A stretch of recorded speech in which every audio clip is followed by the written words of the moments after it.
Hello. Before we jump into the episode, I wanted to say a couple words. First, I apologize in advance. The audio quality on my mic is not the greatest. It is not the audio that you're used to hearing from me, and I apologize. I messed up a mic setting. But Julie and I had so much fun putting together this episode. We think the content is really great, and we hope you enjoy it. Thanks for your patience making it through my less than stellar audio quality. Secondly, later in this episode, I will mention that the movie Arrival came out in 2014. That's incorrect. That movie came out in 2016. All right, into the episode.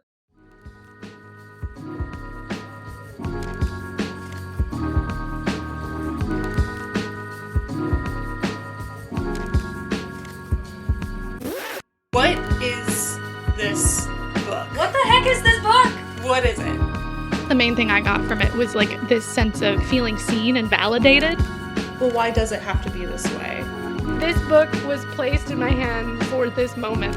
Insightful, learned a lot, wrote some quotes that I'm ready to like paint on my wall. I love this book! That we just kind of pull out some of the big themes that we see and talk about a few different ones. I apologize if most of my contribution has K-pop references. Alternative book title, The Feminine Mystique Part 2. You were really just gay all along. Welcome to Book Club. With Julia! And Victoria. We are two lifelong friends who read a book and talk about it each episode. This is a podcast where we explore new perspectives, and we use books as tools for personal and community growth. This week, we are reading Story of Your Life by Ted Chiang, a hard sci-fi short story about how a linguist's encounter with aliens changes her perception of life. It's literally all those components were put into a blender to like perfectly create a story that we would like. So major spoiler warnings, okay? It's sci-fi. Like everything about this story that we will talk about will be a spoiler. That's like how the story is designed. And it was adapted into the film Arrival with Amy Adams. And we're going to be talking about that too. So there's going to be a lot of conversation about adaptation and time and all this stuff. So technically, I am so sorry. We are going to be spoiling the story and the film.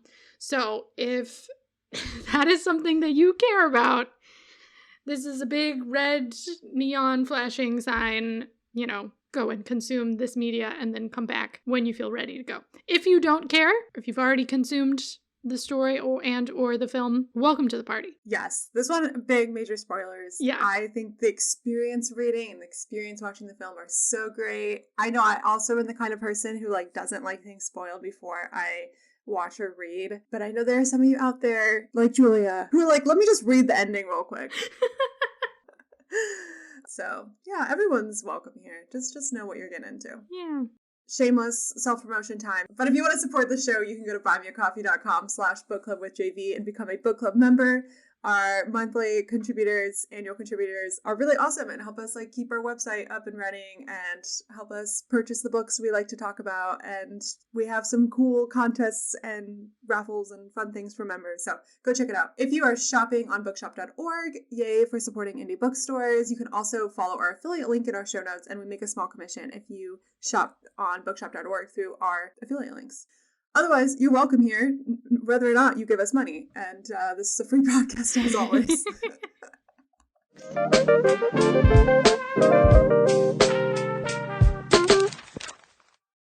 Okay, so Julia, you were the one who said, let's talk about this story.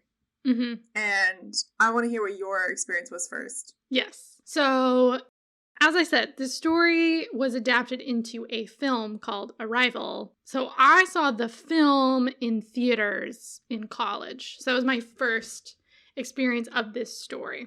And just knocked the wind out of me. It was so incredible. I went and saw it with my little friend group. And we all got back to our car and we were just sitting there kind of staring at each other with these 1,000-mile stares. Just what? I don't understand. And I'm wait. Were they implying this? And we went through all our theories and stuff. I am rarely the person to be you have to see a film in theaters. But if you ever get a chance, if it ever gets replayed, I don't know why it would, but definitely go see the film in theaters because the sound of it in particular, you want it to be surround sound. It's just so it totally takes you to a different place. And you get kind of swallowed by it. It's so cool. So I was thinking about this film for so long after. And then my brother, who is fastidiously dedicated to reading the original source material before he watches film or TV adaptations, we're like exact opposites. He's like, never spoil a single plot point of anything to me ever again. And I'm like, tell me the entire plot and I will still go watch it. Anyway, so he told me that it was based on a short story that was really good. And I was like, how the hell do you pull that? Like, how did you put that in a short story? Like, I just could not conceive of how this would work. It sounded impossible. And I've always been meaning to read it. And so I was like, okay, well, let's use the podcast as an excuse. Stars kind of aligned, you know? We needed to do like a shorter piece. And I thought it was really interesting. I'm not much of a hard sci-fi person, also. Like, the science geeky stuff, like, doesn't normally get me that excited, you know? Like, I want the science to be credible, but I don't want to spend all my time talking about it. Like, that's not what gets me excited. So, I'm not super familiar with the term, like, hard sci-fi. Yeah. What is the distinction? Yeah. Is there soft sci-fi? There is soft sci-fi. So, soft sci-fi is related to the soft sciences. So hard sciences, soft sciences. So hard sci-fi is like, it's basically like, its target audience is people who want to speculate about what scientific advancement will look like in the future. So if you think of, like, even the one with Matt Damon where he lands on Mars and he has to, like, grow potatoes. Did you hear about that? Yeah, Martian? Yeah, The Martian. It was a movie, but it's based on a book. That's like hard sci-fi, where it's like the plot is someone explaining science to you. There's this very famous series called Ringworld. It's sort of imagining if evolution had gone a different way, if scientific properties were slightly different. It basically, if the world was in the shape of a ring, of a donut, how would that change what beings looked like? So it's all about the hard sciences. And then soft sci-fi is more like Ursula K. Le Guin or something, where you're speculating about how society is going to be in the future. And it's trying to be as accurate as possible. That's the real importance of sci-fi, is it's trying to be accurate. Fantasy doesn't give a shit if it's accurate. It's just use your imagination, make something cool. Great. You know, sci-fi is trying to actually imagine, like Star Trek, like what would the world look like under these conditions if there were other planets? How would society be organized? So Star Trek is like soft sci-fi. And then Star Wars is fantasy. Like, it's, come at me, bros. Come at me, nerds. Star Wars is fantasy. It is not sci-fi. It's not at all trying to be scientific. It's just trying to be poetic. So interesting. That's a very good distinction and very helpful. Yeah. So hard sci-fi can be, depending who you are, extremely boring or extremely interesting. So like this short story has physics in it. And I was like, it went straight over my head. I was like, what the hell are you talking about? But it's also got like linguistics. And that was fun. That was like, it had like aliens and linguistics, and I was like, ooh, and the concept of time. So that was really, it was like a very fun kind of thought experiment thing. Yeah, so, you know, this particular hard sci-fi was right up my alley, but I don't know if all of his work would be. But anyway, I enjoyed it. I kind of wish I had been able to read the story without knowing the plot. Yeah, because I think I would have been able to see how he constructed the story better and like what your experience is. So that's why I'm very curious. You did it in the opposite order. Yeah. So what was yours experience like? Well, it's interesting you say that, because part of me also wonders, like, I'm glad we had opposite experiences of which one we read or watched first, because I felt like I spent most of the movie waiting for certain things that happened in the short story. Yeah. Or like admiring how they adapted it, and not as much like fully in the story. Though it was such a great adaptation, especially if, I know I'm getting ahead of myself here, but like I think what really worked for me is that the short story is basically like a thought experiment about something very specific of like, how does a linguist learn a language with no common language and no clue how that other being even operates, like nothing about them. Like, how do you learn language without any commonality? And how do you create that commonality to be able to learn each other's languages? And so it takes that kind of like idea and kind of builds around it, like how this interaction came to be, who might else be in this conversation, like the physicist and the government and stuff.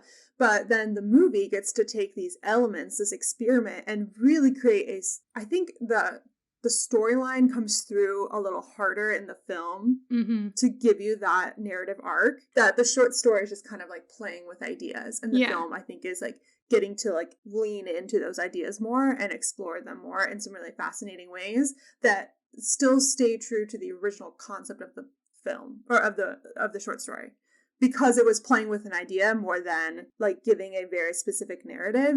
The filmmakers could really run with that idea in a lot of ways, and where they stayed true to the narrative of the short story, I thought was like really well done. Like some dialogue was pulled word for word, which I thought was very well done.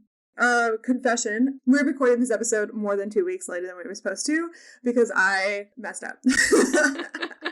My brain is a muddled mess, and I was traveling, and I was like, yeah, I'm totally ready to record. And then Monday rolled around, and Julia's like, are you ready? And I'm like, yeah, I can be. Like, I didn't put together any notes, but like, I know what we're talking about. And then I sat down and realized, like, no, we're not recording Burnout. We already recorded that. Like, my brain had just forgotten that we had already recorded that entire episode. Like, of course you feel prepared to talk about that. You already did. I had not actually read the short story or watched the film. So I'm like, wait a second, give me a week.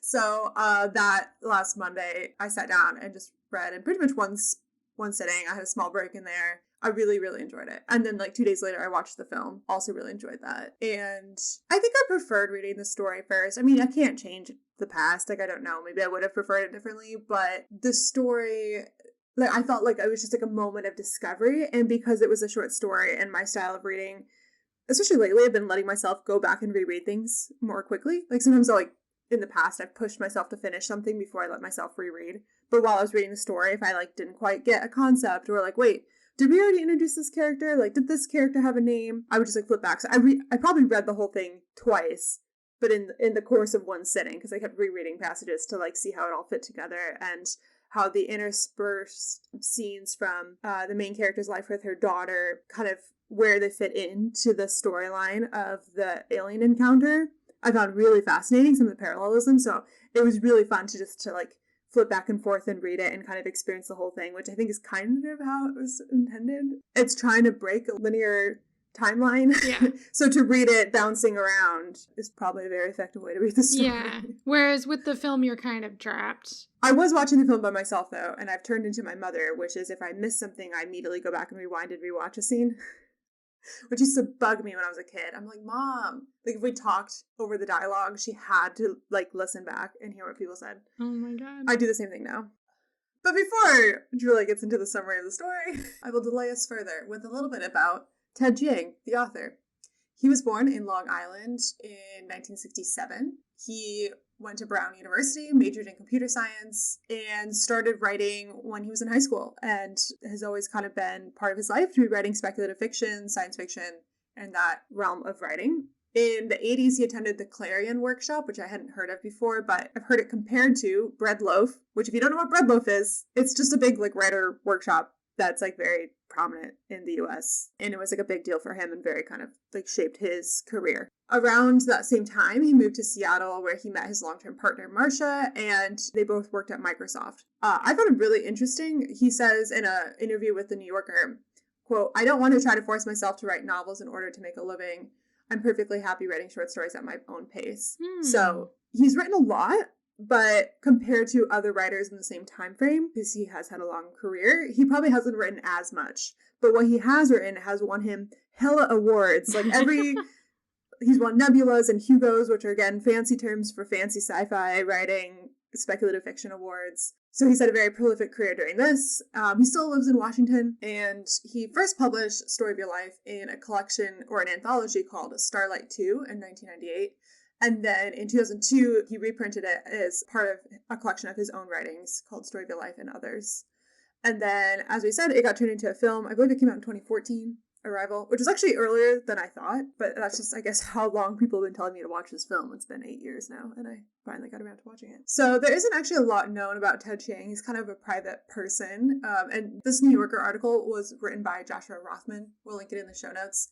And Rothman writes in the article that Ted Chiang kind of like stays really private when he talks about his personal life or his time as a writer. But if you want to talk like speculative fiction or like sci-fi or just what is possible with technology, like Ted Chiang won't stop. Like that's what he finds fascinating. And I really liked in the article a bit of the description of Ted Chiang's approach towards writing this short story, which was very much, he had an idea of like kind of like a what if, like what would happen in this scenario, and spent like a bunch of years studying how linguists do their jobs. Wow. Until he felt like he knew enough about the science of language learning and language research that he could write the story. So that seems to be kind of his approach, is like play around with an idea, do a ton of research, and then eventually write a narrative around that kind of thought experiment. And again, since it's not his day job, he can kind of take the time he needs to really play with ideas before putting it to paper. That sounds kind of fun. Yeah. Yeah, because the way he writes this story is very much like, he sounds like an expert. Like all the technical terms that he just like doesn't explain anywhere in this story,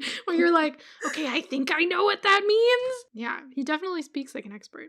Okay, this story, I'm gonna try and explain. It's not that long, but there's a lot of interconnecting pieces. So this is a hard sci-fi short story told in a kind of circular, non-linear format. So we start with our main character, Louise, talking to an off-screen character who we sort of gather from context is Louise's child. But the language is super funky because she's talking in like the past, present, and future tenses all at the same time. She talks about remembering things in the future.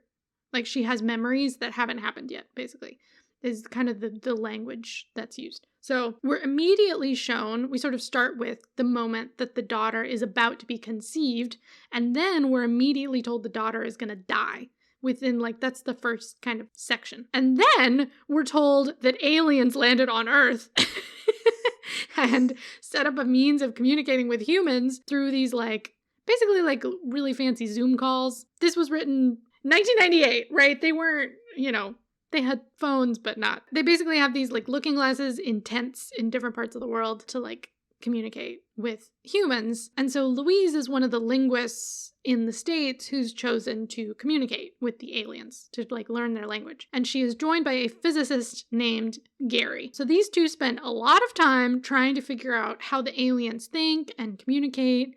And what they discover is that the aliens, who are called heptapods because they have 7 limbs, for lack of a better term, do not have a linear relationship to time. So this changes their language construction and their understanding of physics and purpose in life and everything else. So like they know things that are going to happen. They know everything that they're going to say before they say it. And so it's really the way that they say it rather than what they say. Or it's the way that they do it rather than what they do that is interesting. So they construct their sentences like all at once rather than sequentially, right? Like in English, we write left to right. Hebrew, you write right to left. Chinese, you write top to bottom, but it goes in order. But they write an entire picture kind of all at once. So this is also happening while we're learning about Louise's daughter's life and death and Louise's relationship to parenthood as well. And so the two storylines sort of alternate back and forth, and they eventually merge because as Louise learns the heptapod language, she gains a non-sequential experience of time, which is crazy and so cool. And so she knows that the person she's going to have a child with is actually Gary, the physicist, and she knows that the child is going to die when she's like in her 20s in like a climbing accident, and she knows that Gary's going to leave her. And so she knows all these tragic things are going to happen, and so do we as readers, though we don't know why, but she still goes through with them anyway. And so then the final scene is back to the original moment when she sequentially gets there in time and she out loud makes the decision to still have that baby. We know everything that's already going to happen, the memories of the future that she already has, and she still makes that decision. And we have a different concept of like what deciding really means. So we're left with all these deep thoughts about like time and language and purpose and parenthood and all these like crazy stuff. Yeah. And he does that in like 20 pages. It's wild. Yeah. I don't know how. I mean, he leaves out a lot of the political stuff. He doesn't really explore like the political or social implications of aliens. He just is like, you know, what would it do to your brain? So yeah, that's this story. It's like a much more complex, theoretical, existential How I Met Your Father.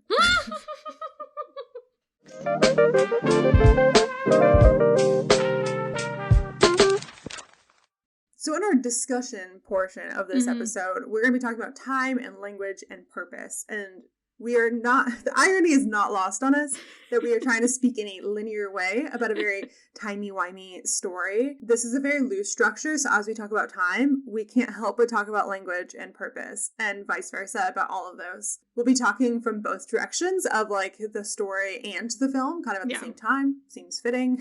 Do it all at once. Let's talk about time. So in a way, the time of this story, we're starting in the middle, but also at the end. It's also the beginning of the story. And so we're already kind of dropped in this, they call it in the story, simultaneous consciousness of like being conscious of all things at once, but you don't know it as a reader. So it is kind of disorienting until you get enough pieces to put it together. And then, I mean, for me as a reader, I was like, oh my gosh, I have to go back and reread the beginning now. And it starts to fit into place.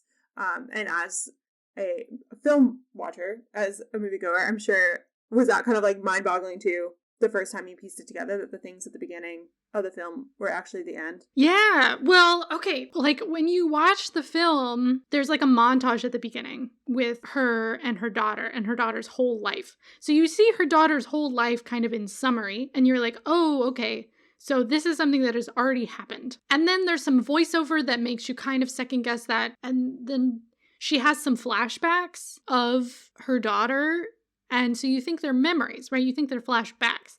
And then finally, there's a moment where she's talking to the aliens, and she goes like, who is this child? And you're like, holy shit. Because you're getting information about the aliens' experience of time as you're learning that actually she doesn't know who this kid is. It's so insane. So rewatching it was really, really cool. I've rewatched that film so many times. I now own it. It's so good. But yeah, it's definitely worth a rewatch or a double rewatch because like you did with the rereading. Because our brains like to put things in an order. They like to, in order to have context and to make sense of things, right? Our brains like sequence. And so when you experience something in a particular order, your brain is like constantly rearranging it to put it in the right order.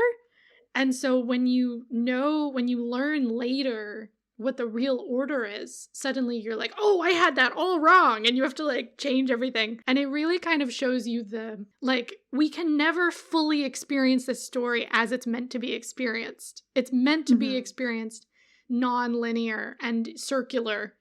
And we just can't. Like, you can try your best, but like, you still have to tell a linear story. It reminds me, bear with me for a second. It reminds me of like Renaissance art in a way. So I was at the Getty Museum in LA about a month ago and went on a little tour, and they talked about this one Renaissance painting as kind of like a snapshot of like what to know about when you look at Renaissance art. And so part of it is that a lot of the art pieces were in like churches, and like maybe the church wasn't particularly wealthy, and so they could only afford like one painting. And so in that painting, they kind of had to tell a lot of stories at once. So you would have a painting of Mary, Joseph, and the Christ child that looks like the Nativity, but then in the background is Mary on a donkey with Joseph, and she's pregnant. And then in the other background, you've got like the ruins of Jerusalem, and you're like, what the heck?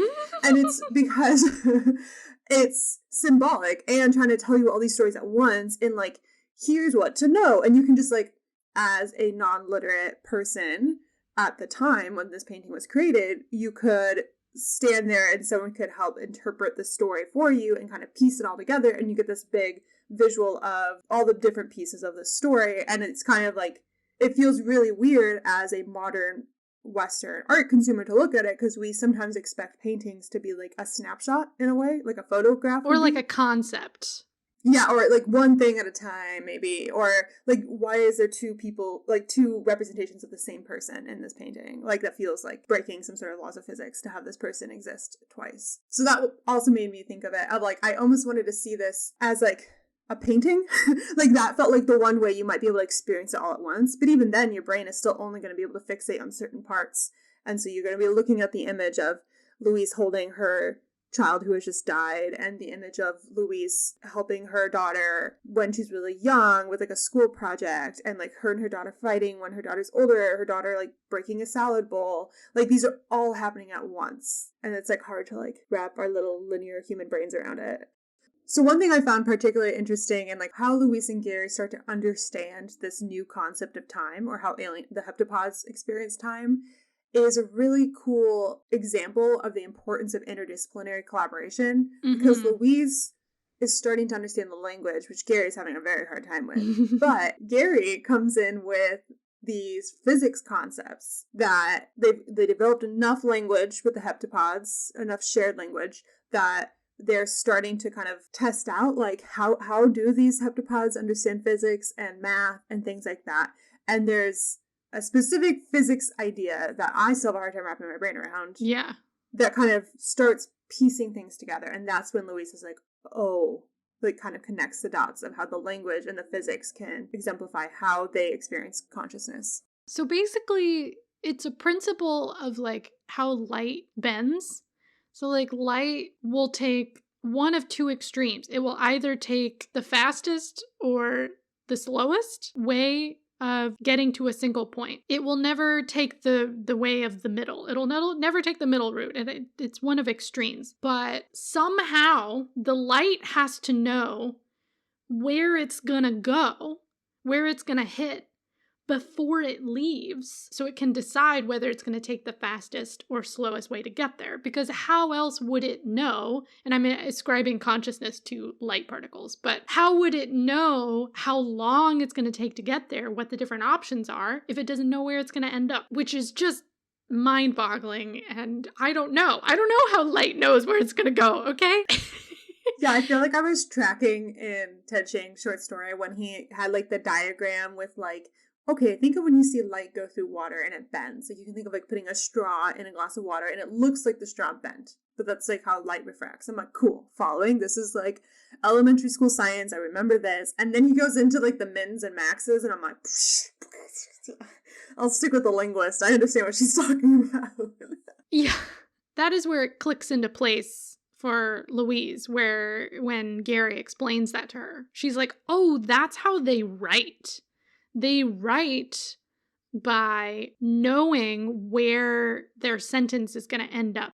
Yeah, so that's when it kind of clicks into her head. And then slowly she starts to understand, like, oh, that's how they understand reality. And it's hard to know what comes first. You know what I mean? Like, what came first, the physics or the language? Did they have this understanding of reality like the light does before they developed language and the language reflected it? Or was it vice versa? Like, the way that they developed language influenced the way that their brains worked, you know, or it kind of all happened at the same time, probably. And this ends up influencing Louise as well. So, like, about 2/3 of the way through the story, we can actually see the language transforming her mind, where we realize that like the way that Ted Chiang's playing around with the verbs and stuff is not just a stylistic choice. This is like, you know, this is how Louise is experiencing time. So we start to see the two timelines, right? The story of the daughter and the story of the aliens. They start to merge together a little bit as Louise starts to experience them sort of all interconnected. And there's this moment, the first time we really see that in the story and the film, is where she's having this flash forward memory, right, of the future, where her daughter is asking for some help.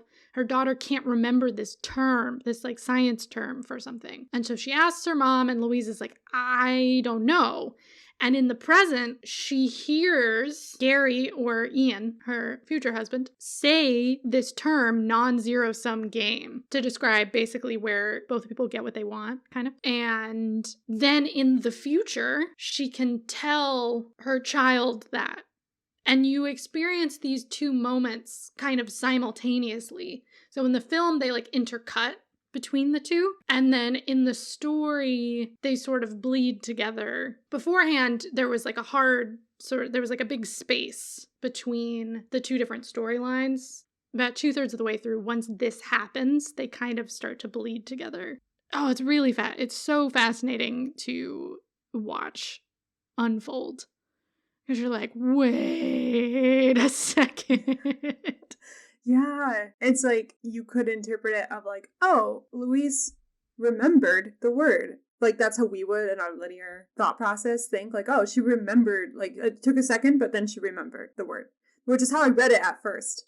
Like I didn't quite grasp it yet that she was like actually experiencing that at the same time. So the film did a really good job of like showing that. And then it also just like blew my mind a bit because I was like, oh my gosh, the heptapods with their simultaneous consciousness, do they have a concept of memory? There is no need for memory if you're experiencing everything at once. Whoa. Well, okay, if you define memory as something that you experience that is not currently happening, I think they probably do, but it's probably not tied to time. So they wouldn't remember something. They would just have it in their head, but they're not actively experiencing all of time physically at the same time, but they like know stuff.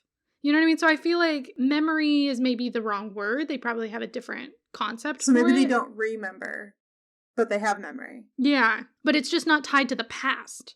Because they can also remember the future. I'm broken. Okay, moving on. So we've been kind of talking about them both at the same time, the film and the short story, but I wanted to bring to light a couple specific differences that I thought were worth noting. So the first one is that the short story is very much focused on the relationship to the daughter. You even see this in the title of the piece, Story of Your Life, referring to the daughter's life.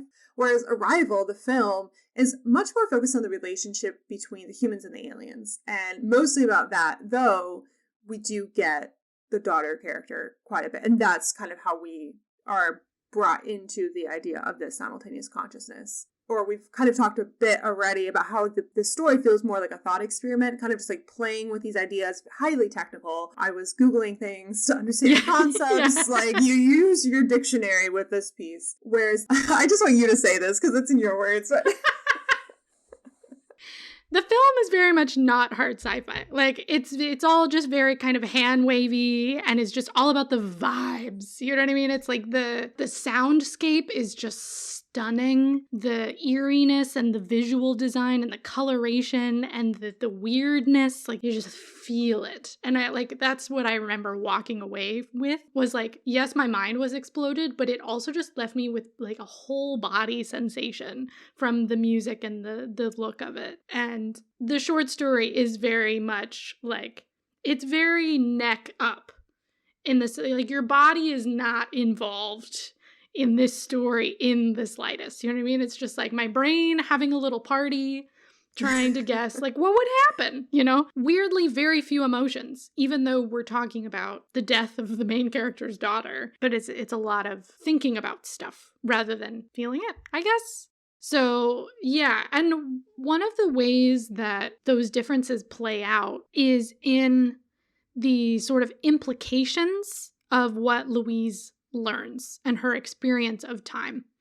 And in the story, the conclusion is very kind of distant from emotions, where she talks about, like, she and this other linguist who have had a similar experience, they sort of perform this kind of final exchange with the aliens, and she knows what's going to happen and she just says what she needs to say, and like they don't really learn anything, quote unquote, right? Because the aliens already know. So there doesn't need to be any learning happening, It's like they're here to do the thing and then they decide to leave and then they're just gone and that's it. And it's very anticlimactic in a lot of ways. Whereas in the film, they take what Louise has learned and give it a purpose, right? So they apply it to this sort of global political situation, and she has to like stop a global war with, or an intergalactic war potentially. So she has to like use her experience of simultaneous time in order to do something. So yeah, I feel like the way that they apply the understanding of time is quite different. And what the language is for also, which leads us directly into the language portion of this discussion. You thought we were already there? No, we're not. We have been, and we will be, and we are all at once in the language portion of this discussion. I thought it was really interesting to talk about purpose. So our experience of time and language affects our experience and our value and purpose as people, which is very fascinating to like think about. And it kind of plays with this theory in the world of language and linguistics as far as like the ways our writing and our spoken language are constructed like deeply affect our brains and how we see the world. There's a theory that in order to be able to see a color, you have to have a word in your language for the color. Like in order to be able to experience a physical phenomena, you have to know that it exists. Like putting a term to something is sort of claiming its existence in a way and separating it out from the other phenomena. So there's a group in the Amazon who can see like 1,000,000 shades of green. And it's because they have, supposedly, because they have a bunch of different names for it. And there's also a theory, Homer describes the ocean as wine dark in, I believe, in the Iliad. And people are like, what? You know, it's like, the ocean is not the color of wine. And it's like, well, maybe they didn't have a word for that color. Maybe at the time, the way that they would describe a dark sea and a dark red wine would be the same color name, or it would be all encompassed in one category, this like purpley, bluey, dark color. So there, some people think, oh, well, it's just poetic license. And some people think, well, maybe they didn't actually have a word for it. So those are some examples. Yeah. Like that idea, I think it's also called like recency bias of like, you heard something once and you learned what it was called, and then you feel like, oh my gosh, I see this thing all the time now. But it's because your brain is like, oh, we know this is a thing now. We have a word for it. We can categorize it instead of just like box of unknown things. It's now its own box of like known thing. Yeah, exactly. I also really, to go back up quite a ways, I really appreciated learning some just like basic linguistic things through this book as far as like the phrase monolingual discovery process, which is just a fancy word to be like, we don't have shared language, single direction language learning. And it's really fascinating to be like, oh yeah, what would you do if you had like no common ground? Like you don't even know what planet they're from. Do they have mouths? Yeah. Yeah. And like the linguist is originally brought like an audio recording and like, can you tell us what they're saying? And she's like, no. I'd have to interact with them. I'd have to see them. Like I have no concept of like how they even produce sound. Yeah. And then you learn that the spoken heptapod language is completely different than the written language. And so the story actually follows the discovery of heptapod B, which is what they call the written language. And they just leave the spoken one aside. And the film doesn't even touch on the spoken language beyond we don't know. The story at least kind of starts to play around with trying to like speak it. And like they take that process at first because they assume the written and spoken language are the same until they realize they're different, and then they focus on the writing. But yeah, the language stuff is super fascinating, and I love that a linguist is the hero. I feel like in sci-fi, it makes sense. I mean, it's science for scientists and science nerds. They want to focus on the science, and to have another kind of science, the science of language, exemplified and shown as like a hero in the context of like so much sci-fi assumes there's a common language between humans and whatever other species is out there, or there's some sort of technology to translate. Like kind of skips over the like what work would have had to have happened in order for that translation to start.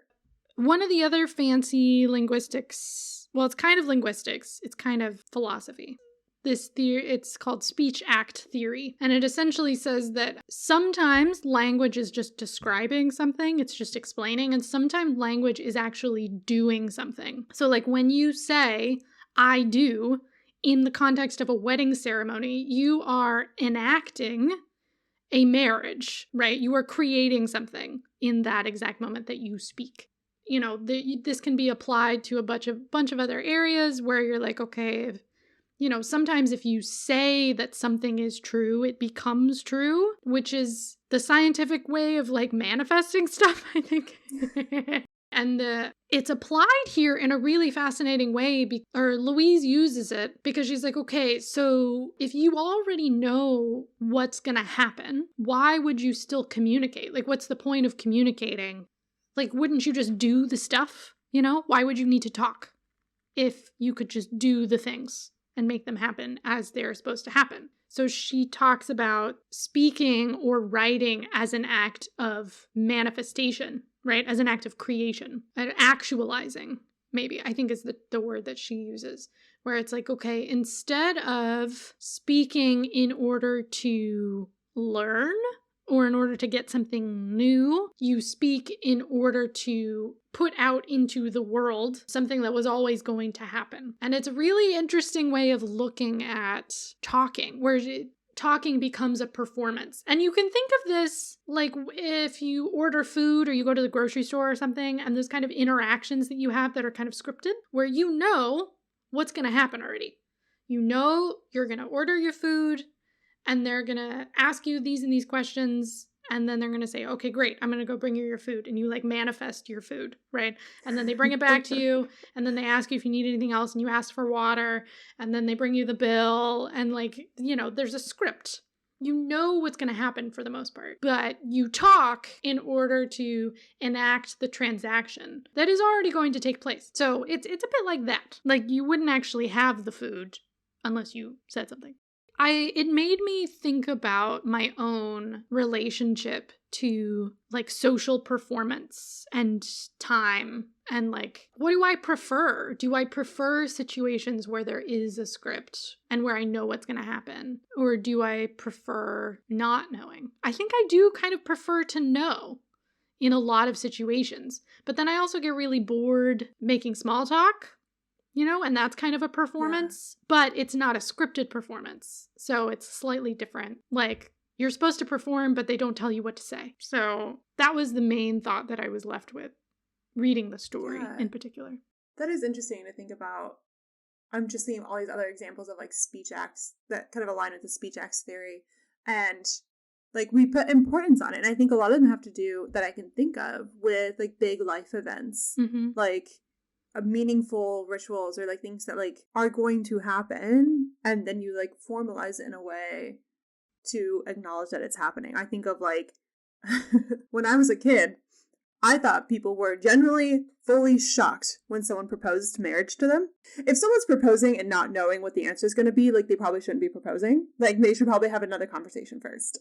But it's still the act of proposing to another person to say, like, I'm actually doing it now. Like, you can talk theoretically and talk about the future with a partner and say, like, we want to get married. We're talking about getting engaged. This is something we're both talking about. We're on the same page. We're about this. But until one person does it in the formal, will you marry me?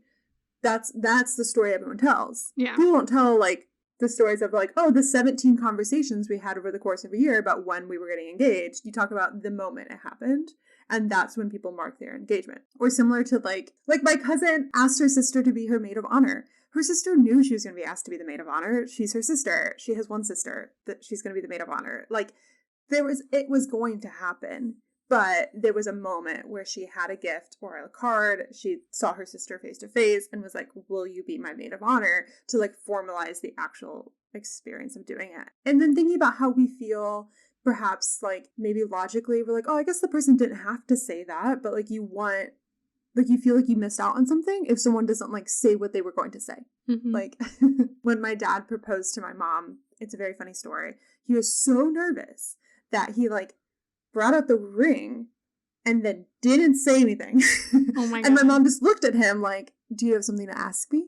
Kind of like reminding him, like, there's a script, remember? Like, we've already talked about this. We knew this was happening. Like, you have a ring. We know what you mean, but I need you to say the words. We can't minimize it and say, like, why are you upset that they didn't say the exact words you wanted? It's like, no, because there's, like, a script that we've ascribed to culturally, and it means something to us to be able to say certain words back and forth. Yeah, I mean, sometimes I find performance confusing. I need someone to explain to me why saying thank you for something, this is a conversation we've had a lot. Like, why do you say thank you if you're not feeling particularly thankful? And it's like, oh, well, this is part of a script that we have for an interaction. That's you completing the interaction. We can put a period on it. And there has been a mutual exchange of things, and now we can close that chapter and move on with our day, or what, you know what I mean? Like, there is a lot of value in performance. Like, we like repetition. We like knowing what's going to happen in advance. And so, like, you know, there's so much critique, I think, of like, oh, well, like, if you knew it was going to happen, why did it need to happen, you know, or whatever. And it's like, well, the doing of the thing kind of changes you, and it changes reality. You can know about something, but you have to do it in order for it to be real. Yeah, that was a fun kind of, I don't think that's the point of the story, but that was what I was thinking about all day. I think there is some nuggets in there, though, that connect really to, like, what is this story about? Mm-hmm. And it kind of ties into the next third bucket that we've been already dipping in a lot of purpose. And, like, what is the meaning and the message of the story? And also, how do we understand meaning in our own lives? One of the key differences for me between the story and the film, I think, really explore, like, just the difference itself explores this idea of meaning and purpose for me. So in the story, the daughter dies from a sudden rock climbing accident, in her 20s. In the movie, she dies from a terminal illness, assumed young adult. So perhaps teen, perhaps 20s. Both of these, no matter how it happened, Louise did know, that her daughter was going to die in that way. But the filmmakers made a choice to give the daughter a terminal illness, and the implications are really fascinating. Yeah. Like, I think whenever someone dies unexpectedly or very young, even when people die at a normal dying age, we want to make meaning of it. Like, the people who are left behind, like, we grapple with, like, what is the meaning of this? What was the purpose of this person's life? And what was the purpose for my life, too? Because, like, yes, you love that person who died, but they are not here, and you are the one left making sense of it and trying to, like, give purpose to it. So I think it's really interesting, the implications for Louise. Like, I don't know what's more terrifying, of, like, waiting for your daughter to die of a long, painful illness that was unavoidable, or to die due to a sudden accident that you knew was going to happen and actually was unavoidable, but in a way seems like it could have been avoided. Yeah. Like, if she just didn't go climbing, would she not have died? But it's all happening at once, so she had to die. She did die. To me, that was one of the most shocking things reading the story. I was like, she died in an accident? Like, oh, because there's an implication there that it was preventable. That if Louise had done something differently, if she had been a slightly different person, if their relationship had been slightly different, if she had dissuaded her daughter from climbing as a hobby in general, or whatever it may be, there's an implication there that potentially it was preventable. Or that's the way that we would think about it. Thinking about life sequentially, we see cause and effect. We see if you had done something different here, something different would have happened here. Whereas, like, dying of a terminal illness, that's like, we think of that as the true inevitability. Like, you cannot fight this disease. There is no cure. We don't understand it. Like, this is going to happen. And it's not like, it's no one's fault. Like, you didn't do anything that gave yourself the terminal disease. Exactly. And so the story really forces you, and forces Louise, I think, to really sit with, this is inevitable. It seems like she could blame herself for it. And it seems like she kind of wants to blame herself for it in certain ways, in the way that she thinks about it, but she can't. And if you broaden it out to, like, death in general, so much of our time is spent, like, trying to prevent death, trying to avoid it as long as possible. And it's like, well, her daughter is going to die no matter what, and so she would know that no matter what. But it really hurts your brain more if Mhm. you know about something that seems preventable, if you know about it in advance and feel like you still can't prevent it, that's much more upsetting to us as people who see time sequentially. And so much of, especially in the film, this relationship that Louise has with the father, which she doesn't initially know, but then realizes is Ian in the film. There's a point where she and her daughter are having a conversation about why Louise and the father divorced. And when, as the viewer, obviously it's happening all at once for Louise, but when you get back into like the quote unquote present with the aliens, Louise says, like, I know how my husband's gonna leave me. And it's because she told her husband how their daughter is going to die. Mm-hmm. And I don't think we get that in the story. No. Like, we don't get a reason why they divorce. And this is actually something I take a little issue with. I think it's interesting in the context of the film to see two people's response to knowledge. Ian's is like, I can't be with you. How could you do this to me? How could you do this to us? Why would you just decide to have this child? Like, we don't know exactly because it's not from his point of view, but that's kind of the questions we can infer that he is grappling with. Mm-hmm. In the story, it's more like people get divorced. It's part of her daughter's life, but it's not because of her daughter. It's not related to her daughter. And that's why I kind of take issue with this. So, like, I don't think Ian's actions in the film are, like, unimaginable, but I think it gets really complicated to talk about divorce as, like, because of the child we got divorced. Even if he would say it's because of the relationship with Louise and the knowledge she gave him, it's still kind of like, it still feels like you left your family because you knew your daughter was going to die, but you're still part of her life in some ways. I also didn't like that the film didn't give us any, like, indication that there was a father in the early flash forwards, flashbacks, whatever. I didn't need to see it was Ian early. I think that's a great reveal to save till later in the film. But even just like an over the shoulder to see that the father was still part of her life, because in the story, Gary is present when they identify the body of their daughter with Louise.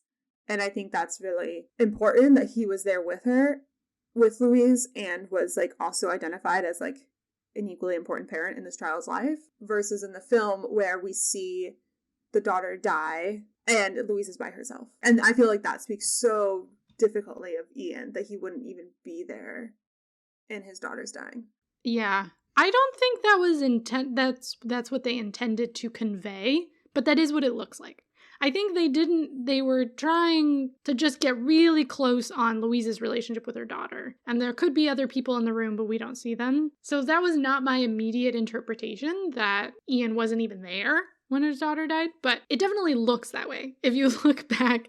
It's interesting. There's this quote in this short story that I think really summarizes the conclusion of it really well, where she says, "Eventually, many years from now, I'll be without your father and without you, so I pay close attention and note every detail." She knows what's going to happen. And so because of that, like, she knows her daughter's going to die. She knows her husband's going to leave her. So rather than trying to avoid that future, she instead tries to be super present with it and like make the most of it, you know? So she wants to just really be there in that moment and notice every single detail and just like fully immerse herself in it. Yeah, it feels like very, like, holding up a peace sign. Like, it's not about the destination, it's about the journey. Like, yeah. You already know where you're going to be, so make the most of the journey. Which is really fascinating, I think, because we focus in on, like, oh my gosh, what would you do if you knew when your child would die, when you would, like, I don't know if she knows when she's going to die. Theoretically, she does. If you knew all these things, would you still make the same choices? And in reality, we all know we're going to die. We know that every single person on this life, that's the one thing we have in common, is that we are going to die. So it kind of, not so much of like a YOLO thing, but like what are you going to do with your life? And it seems like if there's a message at all here, it's kind of like to lean in, to take in every detail, to be present now in the moment, and recognize that regardless of the outcome, the experience, like how things happen, is just as important as what happens, if not more important. Yeah, and the film's conclusion is slightly different. And it's more about, like, it broadens it out to, like, being about world peace, basically. Because in the film specifically, we learn that the purpose for the aliens' arrival was to give their language and their experience of time to humanity. Because, like, 3,000 years in the future, humanity is going to need to know that in order to help the heptapods. So the heptapods are putting something into being that will already exist in the end. So it's not about performance, it's about mutuality, it's about exchange, it's about experience. Then Louise uses that in order to get all these different nations who are responding to the aliens in a variety of understandable ways. A lot of fear happening mostly, right? And confusion. She uses the tool that they've given her to help bring about world peace, essentially, to help pacify everyone and get everyone to talk to each other and collaborate. So basically, they're given the gift of the heptapod language, but each location, there's 12 locations, each landing site only gets a 12th of the language. And so they all have to talk to each other in order to put all the pieces together. And so the experience of the language has a bit more of a purpose, which again is more of in linear thinking, but its purpose is for connection, which I think gets you back to the same place, where it's like if you know what's going to happen, you would reach out, you would connect, you would try and be present with the people around you, and you would try to connect with them because these other petty squabbles aren't actually that important. I don't think it's saying specifically this, but the film did make me think of the implications on climate change. Yeah. Like if you thought of, just like we all in a way know what's going to happen to our planet, and if we come together and work together, there's a lot more that can be done than if we, like you said, continue to get divisive over petty squabbles. Well, that was a lot of thoughts. It was all so wibbly wobbly, but I think we got there in the end. Thank you for joining us on this timey-wimey adventure, and hopefully our non-linear linear structure helped emphasize the foundational principles of the story.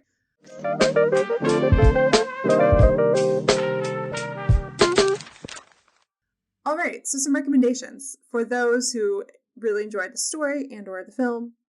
What would you recommend they check out next? I picked a bunch of books that were translated into films so that you can do one or the other. So this is other hard sci-fi that I at least find acceptable. So the most recent one is Dune by Frank Herbert. Denis Villeneuve also directed that film, and it's going to be in 2 parts. So there's another one coming. That's a big one.